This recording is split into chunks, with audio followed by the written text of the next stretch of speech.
Le rapport à la mort, tatoué en plein cœur, la carapace brune se glissant sous les pierres,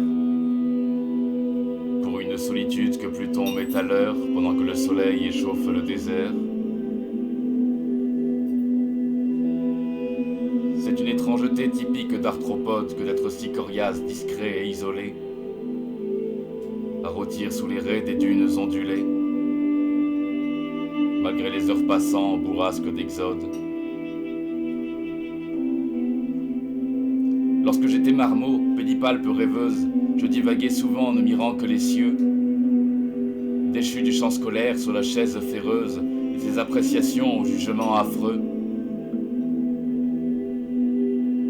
Il m'arrive d'atteindre l'écœurement premier devant la persistance de ce curieux couplet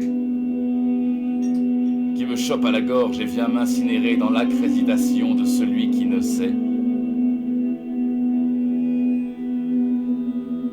Jamais je ne prétends que je connais la vie, gang de temps et tant d'éléments délicats, suaves, vrais, délectables, jonchés de lourds soucis recueillis en mystère, entre livre et moi.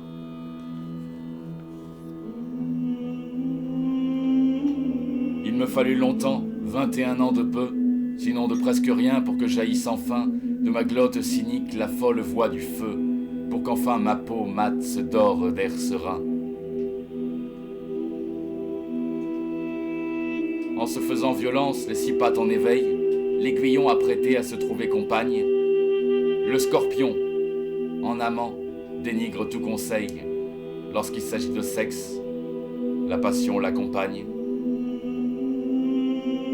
Quand sa notion du temps, spirale pointilleuse, en millions, en trilliards de bien courtes années, obsède sa conscience. À sa môme rieuse, il n'en fait jamais part, perdu dans les durées. Car c'est bien malgré lui que depuis sa naissance, il porte le secret, noir de néant dolent, d'une énigme de mort, drame de l'existence, qui lui a enceint le front, masochiste tourment.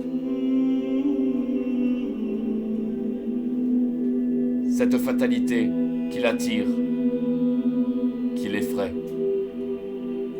l'hypnotise du charme de l'autodestruction, l'incitant à toute heure d'un bagout sans ivret, à piquer de ses larmes toute la création.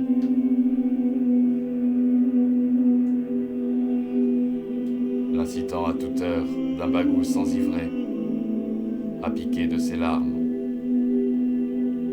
toute la création.